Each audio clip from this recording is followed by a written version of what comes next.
Hello guys, welcome to study philia education.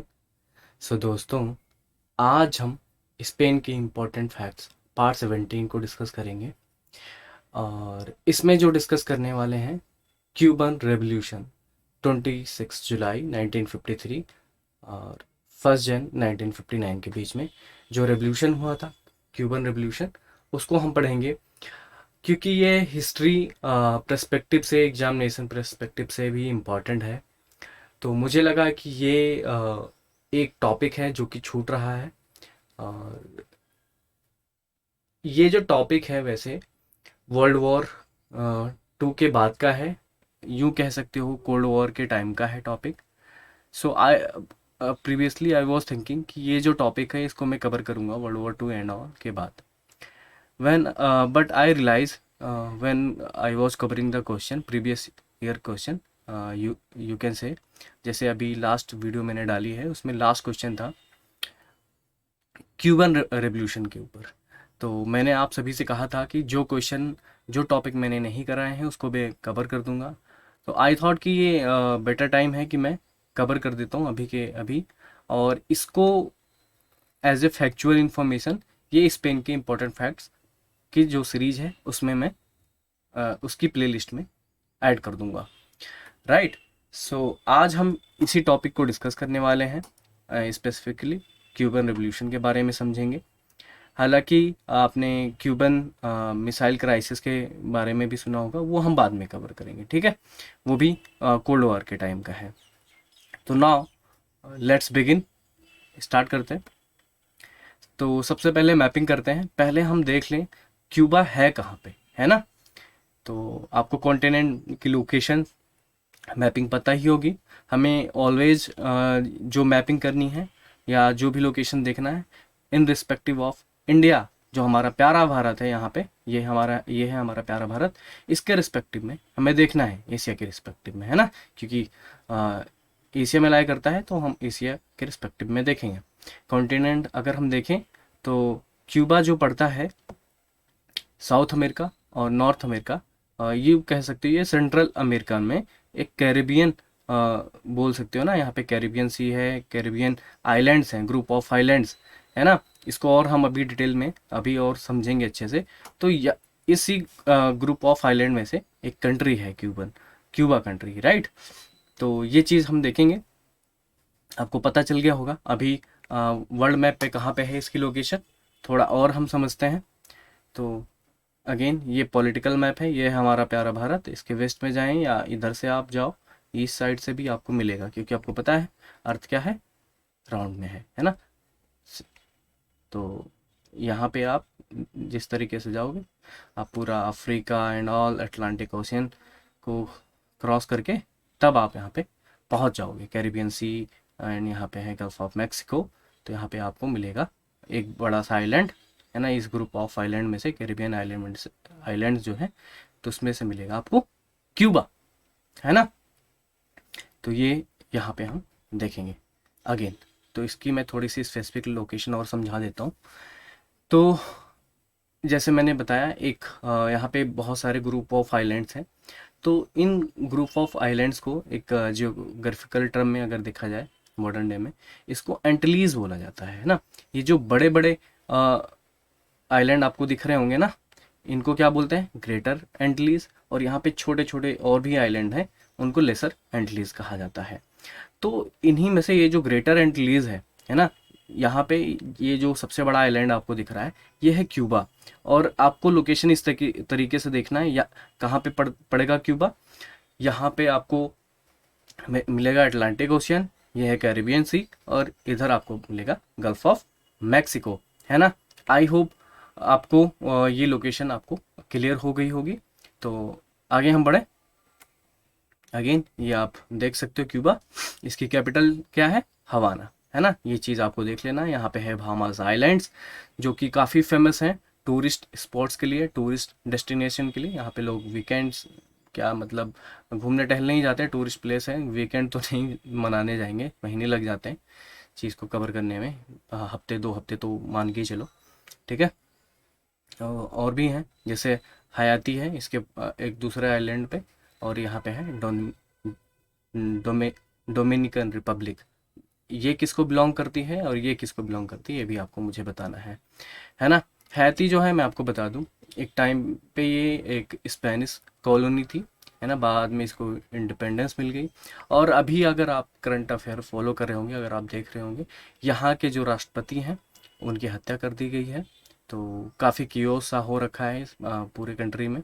उसका भी बहुत सारा रीज़न है, क्योंकि वहाँ पे कुछ गैंगस्टर हैं, कुछ ग्रुप्स हैं जिन्होंने इनको इन, इनकी असैसिनेशन का इनका असैसिनेशन कर दिया है। तो काफ़ी सारी दिक्कतें चल रही हैं इस दौरान बहुत सारी कंट्रीज़ में, चाहे आप अफ्रीका देख लो, अमेरिकन के पास ये लैटिन अमेरिकन कुछ कंट्रीज़ देख लो जैसे एंड ऑल। तो यहाँ पे भी आपको काफ़ी सारा क्योस देखने को मिलेगा, है ना। तो इनको हम समझेंगे। आसपास की और कंट्री देख सकते हो, जैसे जमाइका है, मैक्सिको, वेलीज, है ना।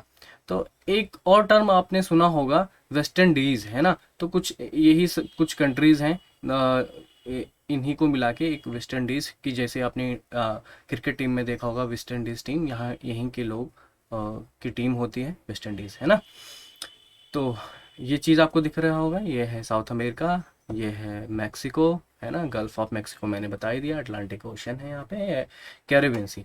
आई गेस मैपिंग तो अब आपके माइंड में क्लियर होगी, और देखेंगे यहाँ पे है यूनाइटेड स्टेट, आपको दिख ही रहा होगा। अगर स्टिल किसी को कोई डाउट है वो मेरे से कमेंट बॉक्स में पूछ सकता है, मैं उसको स्पेसिफिक जानकारी दूंगा, ठीक है। अभी के लिए आगे बढ़ते हैं ना। थोड़ा थोड़ा सा और इंटरेस्टिंग फैक्ट जानते हैं थोड़ा सा, है ना। ये हमें हेल्प करेगा चीज़ों को समझने में, background and all, history, current affair, सब कुछ। तो देखा जाए, ये जो क्यूबा कंट्री है, इसको sugar bowl of the world का टाइटल दिया गया है। क्यों दिया गया है मैं आपको बताता हूँ। अंटिल 1960, है ना, Cuba was the largest sugar exporter in the world.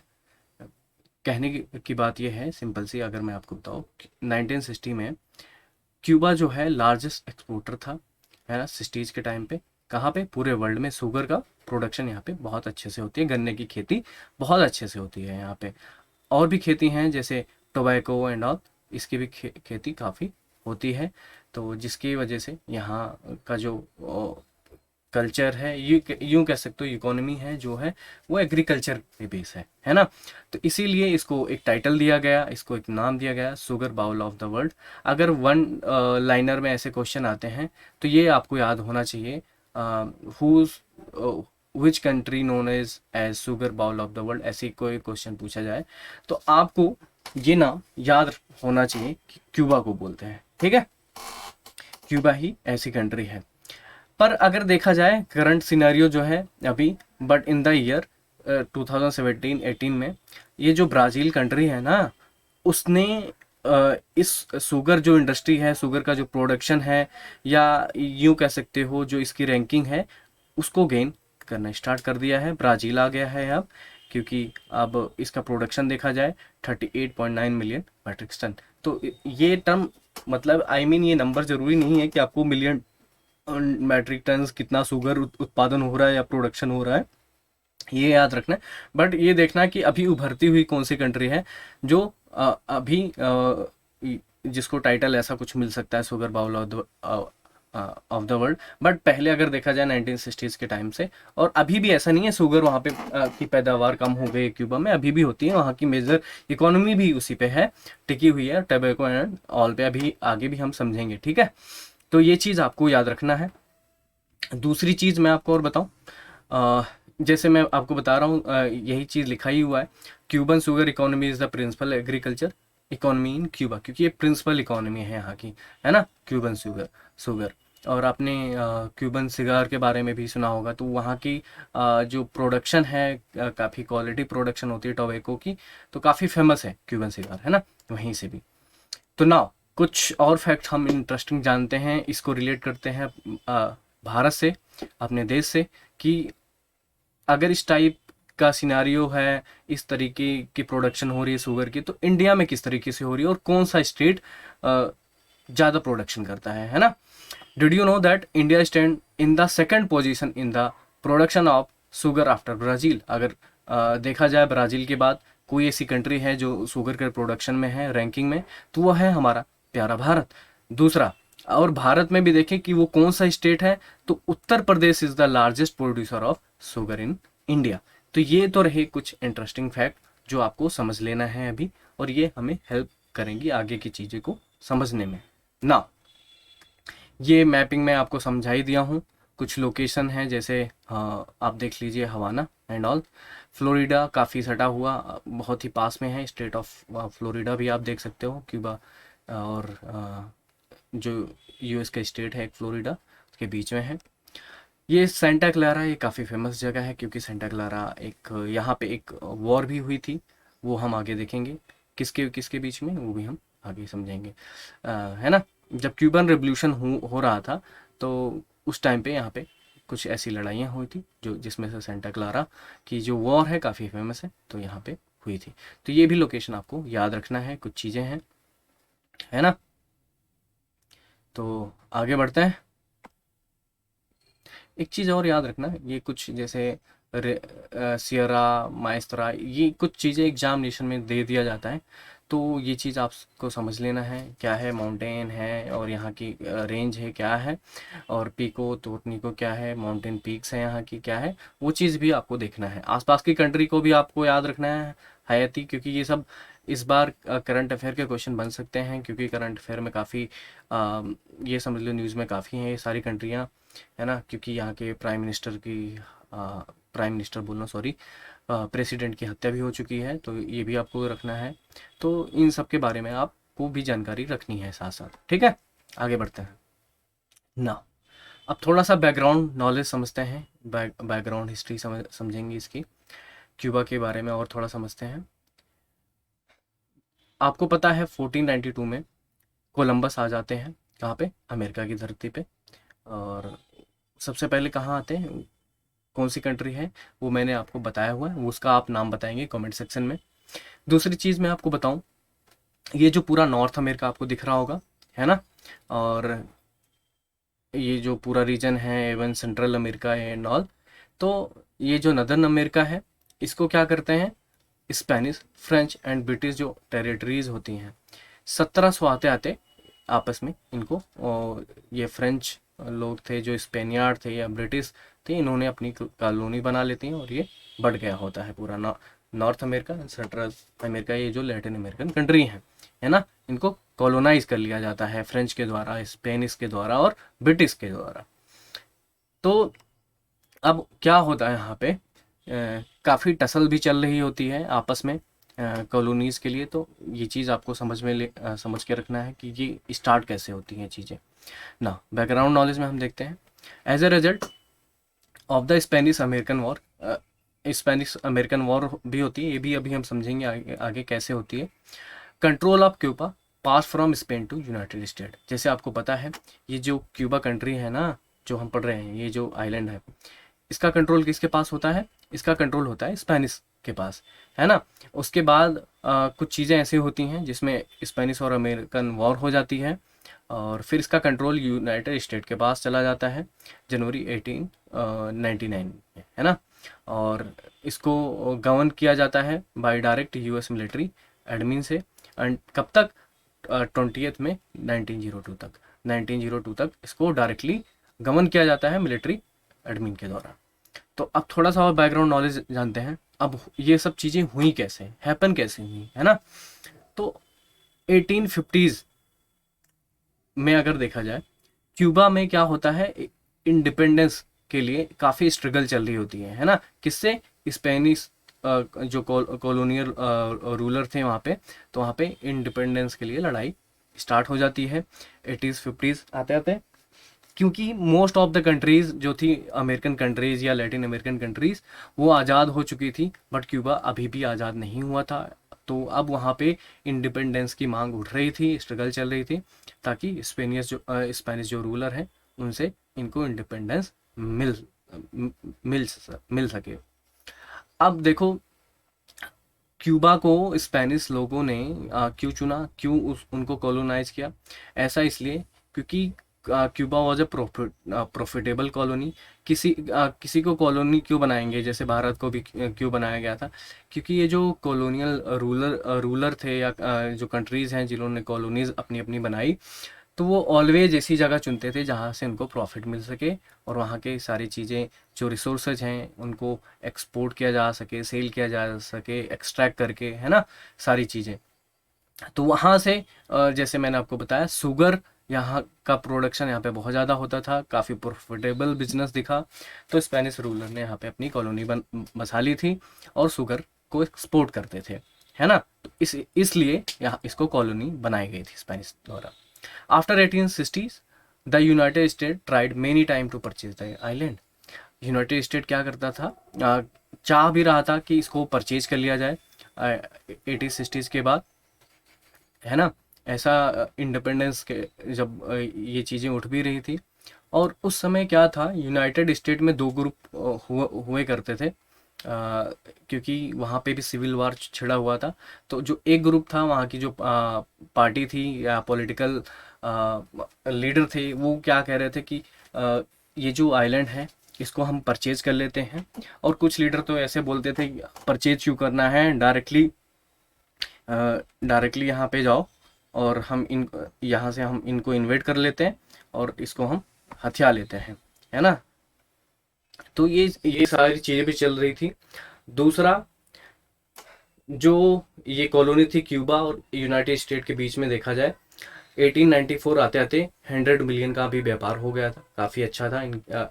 उस टाइम के लिए $100 मिलियन काफ़ी होते हैं देखा जाए। और तो इस तरीके से था, बट व्यापार चल ही रहा था, फल फूल ही रहा था। बट होता क्या है इसमें, बीच में क्या हो जाता है, स्पेन को ये लोग क्या कर रहे थे, यूनाइटेड स्टेट जो स्पेनिश रूलर थे उनको फोर्स कर रहे थे कि फोर्सफुली, या उनको ये दबाव डाल रहे थे, इस तरीके से आप बोल सकते हो, कि क्यूबा को यूनाइटेड स्टेट को बेच देना चाहिए या बेच दें वो। और दूसरी बात ये थी, स्पेन नाराज़ हो जाता है यूनाइटेड स्टेट से इसलिए भी क्योंकि यूएसए है ना, वो चोरी छुपे, ये जो इंडिपेंडेंस की भावना वहाँ पे उमड़ी थी, वहाँ के लोगों को, जो ग्रुप थे उनको चोरी छिपे सपोर्ट कर रही थी, हथियार एंड ऑल में मदद कर रही थी। तो ये डबल पॉलिसीज़ को देखते हुए काफ़ी कॉन्फ्लिक्ट हो जाते हैं स्पेनिश और यूनाइटेड स्टेट के बीच में, जिसका रीज़न ये होता कि फरवरी 1898 में यूनाइटेड स्टेट और स्पेन के बीच में स्पेनिश अमेरिकन वॉर हो जाती है ना। तो जिसके चलते क्या होता है, स्पेनिश जो रूलर होते हैं स्पेनिश, ये हार जाते हैं। ये हिस्ट्री में पहली बार होता है कि 120 सालों में after independence of America America पहली ऐसी जीता हुआ होता है कि जो किसी भी फॉरेन कंट्री से लड़ाई करके वो जीते हुए होते हैं। और ये जो लड़ाई होती है काफ़ी सिग्निफिकेंट हो जाती है अमेरिका के लिए और हिस्ट्री में भी, और अमेरिका को भी एक वर्ल्ड पावर के रूप में भी बाकी कंट्रियां भी देखना शुरू कर देते हैं, क्योंकि ये लोहा मनवा देता है, ऐसी लड़ाई होती है। और ये एक तरीके का आप कह सकते हो ट्रेलर होता है कि आने वाले 20th सेंचुरी में अमेरिका एक सुपर पावर बनने वाला भी होता है। ये चीज़ें बाकी कंट्रियों को भी समझ में आने लग जाती है ना, क्योंकि एक काफ़ी मेजर या हिस्टोरिकल वॉर होती है जिसमें अमेरिका जीत जाता है। एक वर्ल्ड पावर, ये कह सकते हो सुपर पावर, जो स्पेनिश सुपर पावर थी, जो कॉलोनियल कॉलोनी थी, काफ़ी टाइम से इन्होंने बसा रखा था, उनसे ये लोग जीत जाते हैं। नाउ अब यूएसए ऐसा नहीं था 20th सेंचुरी 98th सेंचुरी के लास्ट में ही, है ना, या यूं कह लो 20th सेंचुरी आते आते क्यूबा को कैप्चर किया। पोर्टो रिको आज भी उनके हैंड में है, बट इसको ये कह सकते हो ऑफिशियली उन्होंने क्या कर रखा है, यूनाइटेड स्टेट का दर्जा नहीं दिया हुआ है, बट आज भी कंट्रोल में है यूएसए के। फिलीपींस आप देख ही सकते हो, वर्ल्ड वॉर 2 के टाइम तक इनके कंट्रोल में होता है, बट आफ्टर वर्ल्ड वॉर 2 देखा जाए कंट्रोल हट जाता है यूएसए का भी, यहाँ से भी, फिलीपींस से भी। तो ये कुछ जगह होते हैं जिसको कैप्चर किया हुआ होता है यूएस फोर्सेस ने, है ना, बाय मिड 1898 तक ये लोग क्यूबा, पोर्टो रिको और फिलीपींस को भी कैप्चर कर लेते हैं ना। तो इस तरीके से आप देख लो कि 20th सेंचुरी आते आते एक सुपर पावर के रूप में यूनाइटेड स्टेट भी उभर रहा होता है। दिसंबर 1898 में क्या होता है, क्यूबा को इंडिपेंडेंस दे दी जाती है ना। और एक ट्रीटी साइन होती है, ट्रीटी ऑफ पेरिस है ना, ग्रांट की जाती है कि क्यूबा और जो स्पेनिश होते हैं, जो अमेरिका होते हैं, उनके बीच में समझौता होता है, एक ट्रीटी होती है, जिसमें 1898 में क्या कर दिया जाता है, इंडिपेंडेंस दे दिए जाती है, इनको आज़ाद कर दिया जाता है। बट देखा जाए तो ये पार्सली इंडिपेंडेंस होते हैं। ऐसा इसलिए क्योंकि यूएस के जो फोर्सेस थे वहाँ पे कंटिन्यू ऑक्यूपाई थी उस कंट्री में पूरा। वहाँ पे भी उन्होंने एक टाइप का मिलिट्री बेस भी बनाया हुआ होता है ना, और काफ़ी मिलिट्री भी वहाँ पे रहती थी। और जो वहाँ की गवर्नमेंट होती है उनको काफ़ी एक्सक्लूड किया होता है गवर्नमेंट को, बाकी सारी चीज़ जो रूल्स हैं, रेगुलेशंस जो हैं, सारी चीज़ें यूएसए वहाँ पे देख रहा होता है, वहाँ की मिलिट्री यूएसए की ना। और देखा जाए किस तरीके से भी 1901 में क्या होता है, यूएसए एक यू यूँ कह सकते हो एक डॉक्यूमेंट साइन करते हैं, द प्लेट अमेंडमेंट। एक अमेंडमेंट साइन होता है क्यूबा और यूएसए के बीच में, जिसमें क्या होता है, इसको इंडिपेंडेंस तो मिली होती है बट स्टिल यूनाइटेड स्टेट को राइट होते हैं क्यूबा के इंटरनेशनल जो कमिटमेंट्स होते हैं उनको देख रही होती है, उनकी इकोनॉमी को देख रही होती है, और इंटरनल जो अफेयर्स होते हैं उनको देख रहे, बाकी जो लोकल अफेयर्स होते हैं इंटरनली कंट्री के अंदर, तो जो लोकल गवर्नमेंट है वो देख सकते हैं, है ना। और वहाँ पे एक नवल स्टेशन भी बनाया जाता है जिसका नाम होता है गुआंतानामो बे। ये आपने भी काफ़ी सुना होगा अगर आपने पढ़ा हो तो काफ़ी फेमस है, क्योंकि मैं आपको बताऊं ईरानियन वॉर के टाइम पे यहाँ पे जो वॉर ऑफ क्रिमिनल्स होते थे उनको यहाँ पे सजा दी जाती थी यहाँ पे। ऐसा इसलिए क्योंकि यहाँ पे क्योंकि ये यूएसए की धरती पे नहीं था और यूएसए का यहाँ पे रूल नहीं होता था, तो यहाँ पे टॉर्चर किया जाता था वॉर ऑफ क्रिमिनल्स को, है ना। और ये लोकेशन कहाँ है, island of southern eastern coast पे है, किसके, क्यूबा के ना। बहुत सारे आफ्टर 30 ईयर्स यूं कह सकते हो, है ना, 30 ईयर क्या होता है, जो प्रोविजन होते हैं उसको रिपील कर दिया जाता है, और बट नवल जो बेस होते हैं उसको रहने दिया जाता है। और अब क्या होती है, यहाँ पे प्रॉपर इंडिपेंडेंस मिल जाती है, बट स्टिल अमेरिका यहाँ पे ऐसे आसानी से नहीं छोड़ता क्यूबा को। और वहाँ पे जो भी गवर्नमेंट बनाता है वो यूएस के पपेट गवर्नमेंट बोल सकते हो, कठपुतली सरकार बनाई जाती है, जो कि सारे रूल एंड रेगुलेशन जैसे चाहता था यूएसए वैसे, क्योंकि जो गवर्नमेंट्स होती हैं वो काफ़ी करप्ट होते थे, है ना, काफ़ी, है ना, करप्टेड गवर्नमेंट होती थी, और जिसकी बागडोर किसके हाथ में होती थी, यूएसए गवर्नमेंट के ना। कुछ टाइमलाइन देख लेते हैं अब 1950 आते आते क्या हो जाता है कि कुछ गवर्नमेंट्स ऐसे बनती हैं। 1954 में ये जो फुलगेंसिया बतिस्ता है ना, ये एक मिलिट्री जनरल होते हैं या आर्मी से होते हैं पर्सन, ये राइट हैंड साइड में इनकी पिक्चर देख सकते हो, है ना। इनको किसका सपोर्ट होता था, इनको भी यूएसए गवर्नमेंट का सपोर्ट मिला होता है, जिसकी वजह से ये कू करके यहाँ पे सेकेंड टाइम यहाँ पे प्रेसिडेंट बनते हैं एज ए, और ये अपना डिक्टेटरशिप यहाँ पर स्थापित कर लेते हैं, है ना। कब से डिक्टेटरशिप होती है इनकी, 1933 और 1944 में। और अगेन जब ये सेकेंड टाइम आते हैं पावर को सीज करके, सेकेंड टाइम भी 1952 में कू कर लेते हैं, और 1954 में क्या हो जाता है, एक इलेक्ट किया जाता है प्रेसिडेंट ऑफ क्यूबा। अब 1955 में क्या होता है, फिदल कास्त्रो, है ना, and his brother Raul Castro met the Che Guevara. Fidel Castro भी एक काफ़ी यंग रेवोल्यूशनरी होते हैं वहाँ के, और ये एक पिटिशन साइन कर देते हैं, एक लॉयर होते हैं, इस वजह से ये पिटिशन गवर्नमेंट के खिलाफ करते हैं, और चार्ज क्या लगाते हैं कि गवर्नमेंट करप्ट है एंड ऑल सारी चीज़ें। तो फिर क्या होता है, इनको पकड़ लिया जाता है, जेल में डाल दिया जाता है, किसी तरीके से ये कंट्री से हट जाते हैं, भाग जाते हैं, है ना, यूँ कह लो एग्जाइल हो जाते हैं। और फिर ये चे गुवेरा से मिलते हैं।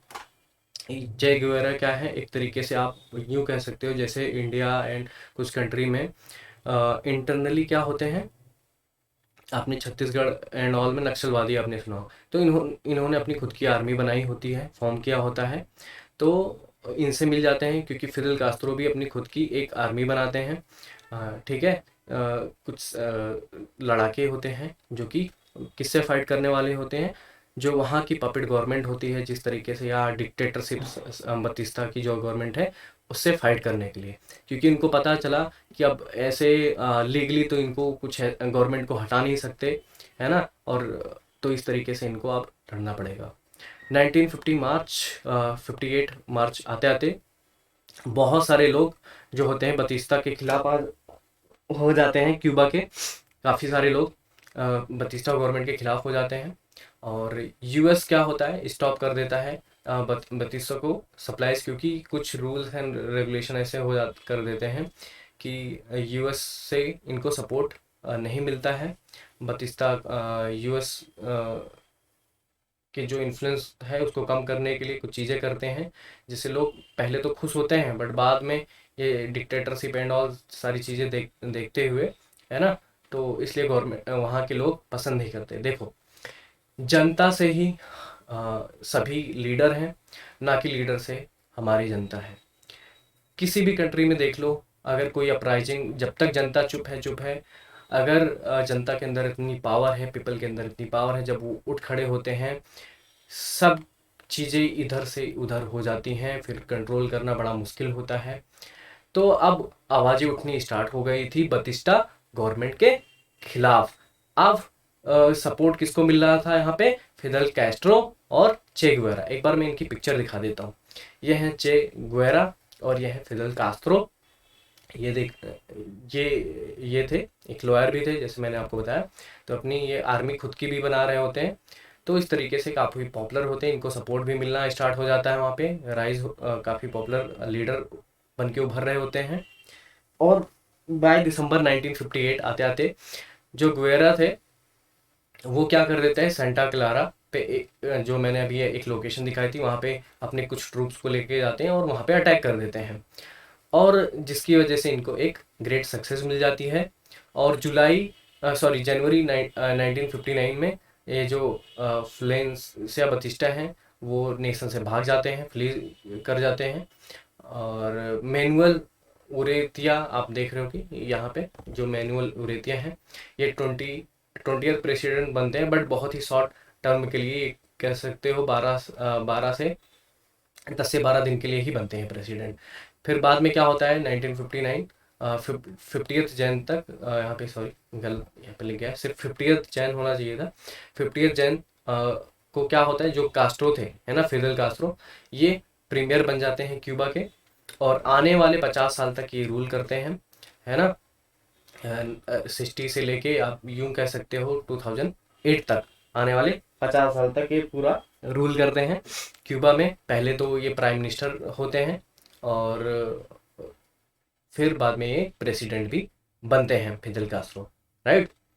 आई होप यही सारी चीज़ें आपको समझ में आ गई होंगी, बैकग्राउंड आपको समझ में आया होगा कि किस तरीके से क्यूबा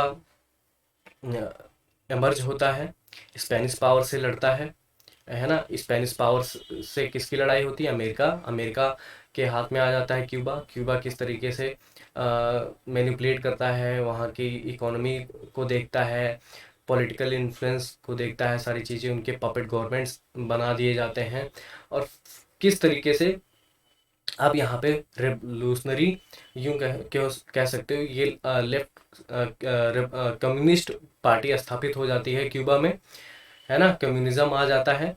और ये जो टाइम था कोल्ड वार का टाइम होता है। तो मैं आपको बताऊं, यूएसएसआर का भी काफ़ी सपोर्ट होता है क्यूबा को, क्योंकि देखो जो पॉलिसी थी, अमेरिकन पॉलिसी, यूएसए की जो पॉलिसी थी, वो कैसी आइडियोलॉजी फॉलो करते थे, वो कैपिटलिस्ट आइडियोलॉजी को फॉलो करते थे। तो इसलिए भी काफ़ी बार यहाँ की जो गवर्नमेंट थी यूएसए की, वो चाहती थी कि ये जो कम्युनिज्म है, ये जो कम्युनिस्ट लीडर हैं, इनको हटा दिया जाए। बहुत सारे अटैक कराए जाते हैं, बट वो विफल होते हैं। जो भी अपोजिशन होते हैं, जो भी मिलिशिया आते हैं इनसे फाइट करने के लिए, फिडल कास्ट्रो को हटाने के लिए, तो उससे पहले ही इनकी फोर्सेस जो हैं इतनी स्ट्रांग होती हैं, उनसे फाइट कर लेती हैं, इनको पता चल जाता है। तो इस तरीके से आप देख सकते हो कि किस तरीके से इमर्ज हुआ और यहाँ पे कम्युनिज्म आ जाता है, कम्युनिस्ट सरकार यहाँ पे स्थापित हो जाती है और आने वाले 50 साल तक इस तरीके से रूल भी करते हैं और अभी भी रूल कर रही होती है ना, और अभी भी रूल कर रहे हैं यहाँ पे। अभी भी हम देखेंगे करंट सिचुएशन क्या है क्यूबा की, वो भी हम समझेंगे। आई होप ये चीज़ें आपको समझ में आई। और इसके कॉजेज़ क्या थे, कॉजेज़ मैंने आपको बता दिए थे। जैसे कि क्यूबा क्या था, वेरी वेल्दी कॉलोनी थी जो कि कंट्रोल किसके द्वारा की जाती थी, स्पेनिश के द्वारा। बतिस्ता जो थे वो क्या कर लेते, कंप्लीट कंट्रोल कर लेते कंट्री के। बट उनके जो सेकंड टर्म होता है, पहले तो पॉपुलर होते हैं, कुछ चीज़ें ऐसे करते हैं जिससे यूएस का सपोर्ट भी कम हो जाता है और काफ़ी एंटी कम्युनिस्ट भी होते हैं और कुछ चीज़ें ऐसे करते हैं जो सोशलिज्म के खिलाफ भी होती हैं। सोशलिज्म का मतलब ये होता है कि जो वेलफेयर ऑफ पीपल है ना, सोसाइटी के खिलाफ जो वेलफेयर वाले जो काम होते हैं उसके खिलाफ होने लगते हैं, जिससे अनपॉपुलर हो जाते हैं वहाँ की जनता के बीच में। और जब इनको पॉलिटिकल मिल जाती है, मिलिट्री सपोर्ट मिलता है और यूनाइटेड स्टेट से, ये इस तरीके से अपनी सेकंड जब इनका टर्म आता है ये डिक्टेटरशिप भी स्थापित कर लेते हैं। फिर आपने देखा फिडेल कास्ट्रो का रोल जो है किस तरीके से आता है। ये एक, जैसे मैंने बताया, एक एक्टिविस्ट होते हैं, यंग लॉयर होते हैं और इन्होंने एक पिटिशन फाइल की होती है अगेंस्ट द बर्तिस्ता गवर्नमेंट और उनको उनकी गवर्नमेंट को हटाने के लिए, है ना, जिसके लिए अक्यूज करते हैं किस चीज़ के लिए, करप्शन है ट्रेनरी के लिए ना। जो ये फिदेल कास्ट्रो होते हैं, he and his brother Raul founded है पैरामिलिट्री, जैसे मैंने बताया, एक ऑर्गेनाइजेशन बनाते हैं, एक मिलिट्री ऑर्गेनाइजेशन, पैरामिलिट्री ग्रुप बनाते हैं जिसको द मूवमेंट के नाम से जाना जाता है। और इसको बाद में ज्वाइन कर लिया जाता है किसके द्वारा, चे गुएरा का। चे गुएरा जो है ना, ये काफ़ी एक आइकॉनिक हीरो माने जाते हैं वहाँ के।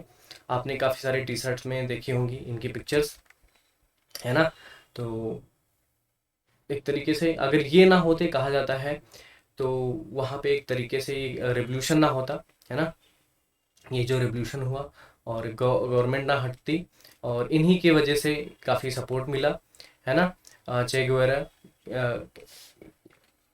से ही, है ना। क्योंकि जब वो लड़ाई करने गए थे ना, जब अटैक करने गए थे वहाँ पे एक लड़ाई में, तो कुछ चंद 100 सैनिक होते हैं और 30,000 के करीब बतिस्टा की गवर्नमेंट की मिलिट्री होती है जो कि इनके सामने घुटने टेक टेक देती है और उसके बाद इनको सक्सेस मिल जाता है ना। तो चे जो गुएरा है इनकी काफ़ी इम्पोर्टेंट रोल होती है। चलो, आपको मुझे ये बताना है, ये जो चे गुएरा है ना, किस किस कंट्री से बिलोंग करते हैं। बाद में इनको सीआईए एजेंट के द्वारा पकड़ लिया जाता है, फिर बाद में मार भी दिया जाता है ना। काफ़ी इधर उधर छिपते हैं, फिडेल कास्ट्रो का भी सपोर्ट हट जाता है, बहुत सारी चीज़ें होती हैं। तो चे गुएरा को बाद में सीआईए एजेंट पकड़ लेते हैं, है ना। तो नाउ फिदेल कास्ट्रो जो है एक जैसे मैंने बताया लीडर होते हैं क्यूबा के, कब से 1959 से लेके 2008 तक रहते हैं, पूरे 50 साल तक ये रूल करते हैं, जिसमें ये प्राइम मिनिस्टर रहते हैं क्यूबा के, कब से 59 से लेके 76 तक, 1976 तक। And president, as a president rule करते हैं क्यूबा को 1976 से लेके 2008 तक। और बाद में क्या करते हैं कि पूरा का पूरा कंट्रोल अपने छोटे भाई राउल, जिस अभी मैंने जैसे बताया था, उनके हाथ में सत्ता दे देते हैं, वो रूल करते हैं एज ए कम्युनिस्ट पार्टी के लीडर बन के। बाद में 2018 आते आते ये जो राउल हैं ये भी अपने सारे पदों से हट जाते हैं। और वहाँ पे अगर देखा जाए जो गवर्नमेंट है अभी भी कम्युनिस्ट गवर्नमेंट है और वहाँ के जो प्रेसिडेंट हैं उनका आपको नाम मुझे बताना है अभी करंट टाइम में कौन रूल कर रहा है ना। नाउ प्रेजेंट कंडीशन देखते हैं यहाँ पे क्यूबा की। क्यूबा में बहुत ही लार्ज प्रोटेस्ट हो रहे हैं, कब से, 11 जुलाई 2021 से। किसके खिलाफ, जो क्यूबा की गवर्नमेंट है उसके खिलाफ, कम्युनिस्ट गवर्नमेंट के खिलाफ। और ये 1000 of people have taken street and rare anti government protest in Cuba. ये कुछ हजार लोग जो है सड़क पे आ जाते हैं, स्ट्रीट में आ जाते हैं और जो गवर्नमेंट है उनके अगेंस्ट में प्रोटेस्ट करने लग जाते हैं। अब ये बोलोगे कि ये क्यों इम्पोर्टेंट है, हम ये क्यों पढ़ें। देखो मैं आपको बताऊं, क्यूबा एक ऐसी कंट्री है यहाँ पे कुछ भी होता है, कोई भी इवेंट होता है वो हिस्ट्री में लिखा जाता है, हिस्ट्री की बुक में आ जाता है ना। तो इसकी सिग्निफिकेंस काफ़ी है। तो और इस तरीके के जो प्रोटेस्ट हैं आपको दिख रहे होंगे, 30 साल के बाद आपको देखने को मिल रहे होंगे, है ना। तो इतना बड़ा प्रोटेस्ट है जो काफ़ी 30 साल के बाद हो रहा है। इसका जो मेन रीज़न है वो सोशल एंगर है, लोगों का काफ़ी ज़्यादा गुस्सा है गवर्नमेंट के खिलाफ, बिकॉज ऑफ, क्योंकि उनको ये लंबी लंबी लाइनें लगानी पड़ रही हैं, फूड की शॉर्टेज हो चुकी है, और बहुत ही क्रिटिकल कंडीशन है, मेडिसिन की शॉर्टेज हो चुकी है जब से यहाँ पे 2000 सॉरी 2020 में क्या हुआ, कोविड-19 ये पेंडेमिक आया। हालांकि बहुत सारी कंट्री भी इफेक्ट हुई, उसमें से क्यूबा भी है, यहाँ पे भी कोविड-19 की इनको मार पड़ी है। और एक रीजन और है जो काफ़ी फैक्चुअल है, क्यूबा पे सैंक्शंस हैं, ट्रेड एम्बार्गो लगाया हुआ है अंटिल 1960 से ही, है ना। क्योंकि यहाँ पे क्या होता है, जब कम्युनिज्म, ये जो कम्युनिस्ट गवर्नमेंट आती है ना, जो फिडल कास्ट्रो होते हैं, ये क्या करते हैं, वहाँ के जितने भी होटल्स होते हैं, जो भी प्रॉपर्टीज होती हैं, जो भी रिफाइनरीज होती हैं, उनको क्या कर देते हैं, नेशनलाइज कर देते हैं। जब नेशनलाइज कर देते हैं, वो सारी प्रॉपर्टी हो जाती है क्यूबन की, और इससे तो अमेरिका खुश नहीं होगा, नाराज ही होगा, इसलिए यूएसए क्या कर देता है, ट्रेड एम्बार्गो लगा देता है। और वो जो सैंक्शन है वो आज भी इम्प्लाई करते हैं, आज भी इन पे सैंक्शन लगे हुए हैं, जिसकी वजह से ये अमेरिकन किसी भी कंपनी यहाँ पे व्यापार नहीं कर सकती। बाकी और कुछ कंट्री और भी हैं जो इनसे व्यापार नहीं कर सकती, बट स्टिल इनका जो व्यापार है टोबैको और टैबेको का और शुगर का काफ़ी स्टिल, जब सैंक्शन लगने के बावजूद भी इनकी इकोनॉमी काफ़ी ग्रो की।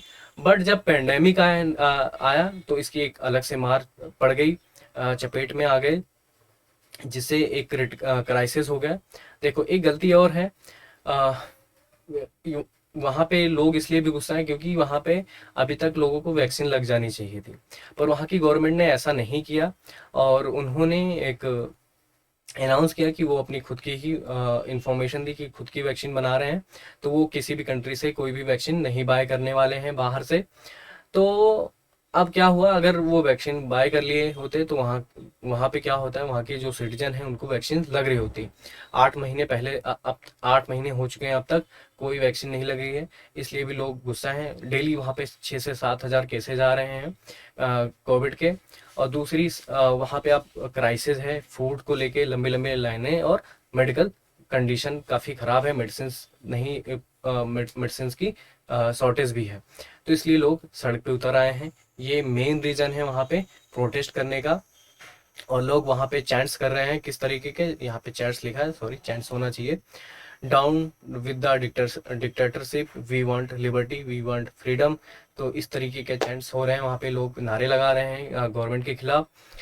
और अ, देखा जाए आगे, तो ये है, इनका नाम बताना, ये है प्रेसिडेंट, क्लिप से मैंने इनकी पिक्चर ली है, तो इनका आप नाम बताओगे, मैं नहीं बताने वाला हूँ नाम, है ना, क्योंकि थोड़ी सी क्यूरोसिटी तो होनी चाहिए आप सभी के बीच कि आपको एटलीस्ट प्रेसिडेंट का नाम पता हो। नहीं पता तो आप लोग सर्च करके मुझे भी बताएं, ठीक है। खैर मुझे तो पता ही है, आगे बढ़ते हैं। ये कुछ पिक्चर्स हैं, ये आप देख सकते हो, है ना। तो ये काफ़ी बड़ा प्रोटेस्ट है, लोगों के बीच में काफ़ी गुस्सा है गवर्नमेंट को लेके, और गवर्नमेंट भी अब क्या करे। और इसका मेन रीजन है, जो सबसे बड़ा रीजन, वो है ट्रेड एम्बार्गो जो लगा हुआ है, और गवर्नमेंट भी कह रही है ये सारी जो चीज़ें हैं अंडर द यूएस गवर्नमेंट के सपोर्ट में हो रही हैं। लोग, है ना, जिस तरीके का पैनिक है अब इनकी कंट्री में, और इसलिए इसका फ़ायदा यूएसए ले रही है। पहले तो यूएसए गवर्नमेंट ने क्या किया, ट्रेड एम्बार्गो लगा के क्यूबन इनकी जो इकोनॉमी थी इसको सफोकेट किया, गला घोट दिया। और बाद में अब जब ऐसी कंडीशन है तो वो लोग इस चीज़ को सपोर्ट कर रहे हैं, प्रोटेस्ट को। जाहिर सी बात है, जो प्रेसिडेंट हैं जो बाइडन, वो यहाँ के लोगों को सपोर्ट कर रहे हैं। और एक इंटरेस्टिंग बात और है, जल्स जो बोल्सनारो हैं ब्राज़ील के प्रेसिडेंट, उनका भी सपोर्ट है, यहाँ के लोगों के सपोर्ट में है। और ऐसा इसलिए है क्योंकि वो एक राइट विंग पार्टी से हैं, राइट विंग थॉट्स हैं, और सो वो कम्युनिस्ट गवर्नमेंट, कम्युनिज्म के खिलाफ हैं, तो इसलिए भी वो लोग वो सपोर्ट कर रहे हैं यहाँ के। बाकी देखा जाए जो लैटिन अमेरिकन कंट्रीज़ हैं, निकारागुआ एंड ऑल, तो वो लोग इनकी गवर्नमेंट के सपोर्ट में हैं। और उन्होंने ये भी बोला कि कुछ विदेशी हस्तक्षेप है, लाइक यूएसए गवर्नमेंट, जैसे कि यूं कह सकते हो रसिया एंड ऑल, इन्होंने भी जवाब दिया है, ट्वीट्स किया गवर्नमेंट के सपोर्ट में, क्योंकि विदेशी हस्तक्षेप की वजह से ये सारी चीज़ें हो रही हैं। और वहाँ पे देखा जाए इंटरनेट एंड ऑल, ये सारी भी चीज़ें थी जिसकी वजह से यहाँ पे लोग परेशान थे, ठप थी, ब्लैकआउट हो रहे थे, बिजली नहीं होती थी, घंटों घंटों तक बिजली नहीं होती थी, ब्लैकआउट हो जाता है। इंटरनेट की सुविधा इतनी अच्छी नहीं है, वाईफाई नहीं है, तो इंटरनेट नहीं होगा तो चलो प्रोटेस्ट ही करते हैं वहाँ के लोग, ऐसा।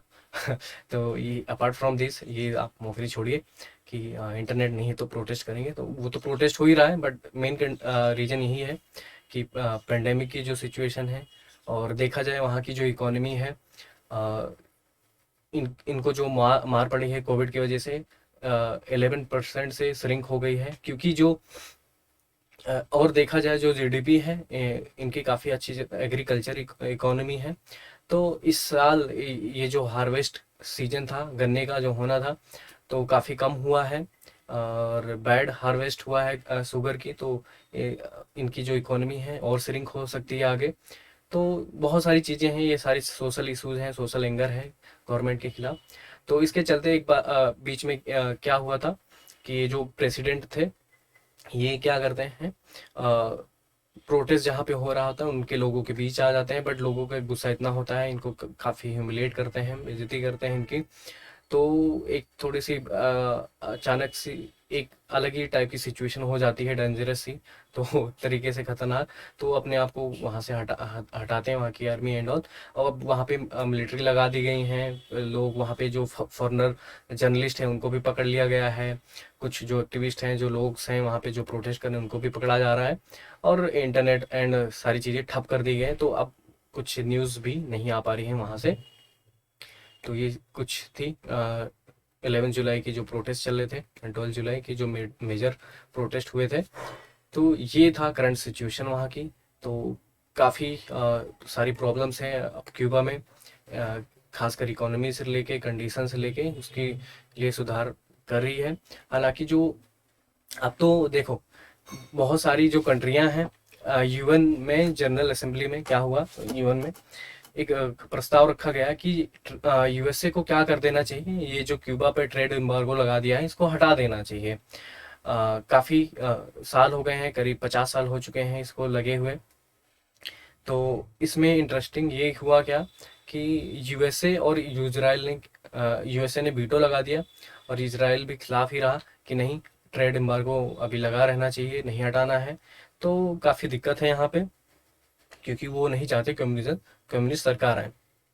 एक और फैक्ट मैं बताता हूँ आपको, बिटवीन 1960s और जब तक यूएसएसआर का विघटन नहीं हुआ था, तो यूएसएसआर का काफ़ी सपोर्ट था यहाँ पे क्यूबा को।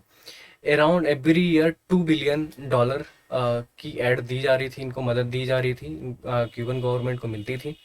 यूँ कह सकते हो 30 साल में $60 बिलियन की मदद मिली थी, जिससे क्यूबा फल फूल रहा था। यहाँ पे टूरिज्म जो सेक्टर है काफ़ी इम्पोर्टेंट है, काफ़ी इम्पोर्टेंट रोल प्ले करता है, 10 to 15%।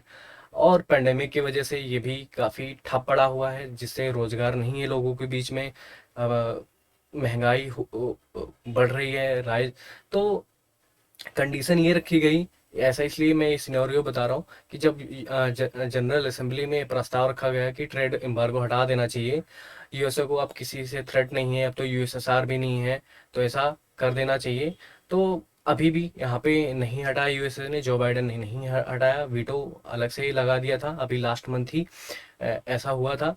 और इससे पहला कुछ ऐसा इवेंट और भी हुए थे, जैसे मैं आपको बताऊँ 2000, बिटवीन 2013 एंड 14, जब ओबामा का सेशन था, ओबामा खुद 80 साल के बाद एक हिस्टोरिक टाइम था जब ओबामा क्यूबा विजिट किए थे, वहाँ के प्रेसिडेंट से भी मिले थे, है ना।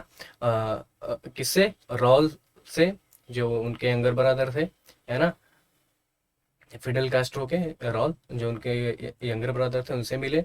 और बिल्कुल डील ख़त्म ही होने वाली थी, मतलब डील कंप्लीट होती कि यहाँ से ट्रेड एम्बार्गो हटा दिया जाए, एम्बेसीज चलने लगी थी, जो भी क्यूबा में थी, यूएसए में, वो सब रन कर रही थी प्रॉपरली।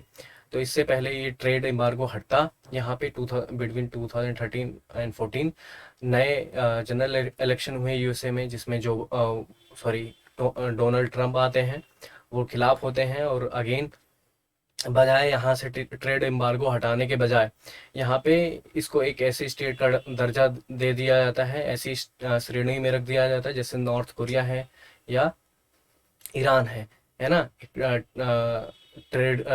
स्टेट टेररिज्म की श्रेणी में रख दिया जाता है, जिससे यहाँ की जो गवर्नमेंट है नाखुश हो जाती है और भी यहाँ के खिलाफ हो जाती हैं, आपस में रिश्ते बिगड़ गए होते हैं, और अगेन ट्रेड एम्बार्गो नहीं हटता। और आज भी 2021 में भी यहाँ पे ट्रेड एम्बार्गो नहीं हटा है। पिछले महीने ही मीटिंग हुई थी यूएन जनरल असेंबली की भी, वहाँ पे भी, जिसमें यूएस ने वीटो लगा दिया था।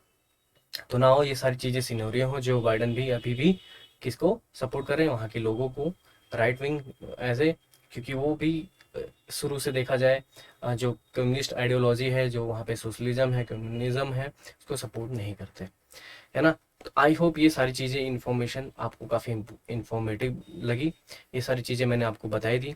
वाई पीपल आर प्रोटेस्टिंग, क्योंकि 11% जो है इकोनॉमी जो है श्रिंक हो गई है, ट्रेवल रिस्ट्रिक्शन है ना, due to major corona virus pandemic, जिसकी वजह से इनकी जो टूरिज्म सेक्टर है उसको भी काफ़ी नुकसान पहुंचा है ना, और इनकी इकोनॉमी की ग्रोथ भी रुकी है। दूसरा, फूड की शॉर्टेज है ना, लंबी लंबी लाइनें लग रही हैं, लैक ऑफ मेडिसिन है, प्राइस भी राइज हो रहे हैं जैसे मैंने आपको बताया। और इस बार शुगर की जो मेजर एक्सपोर्ट है यहाँ का, पुअर हार्वेस्टिंग हुई है इस साल, जिसकी वजह से आने वाले टाइम में और भी जो इनकी इकोनॉमी में है उसमें श्रिंक दिखेगा।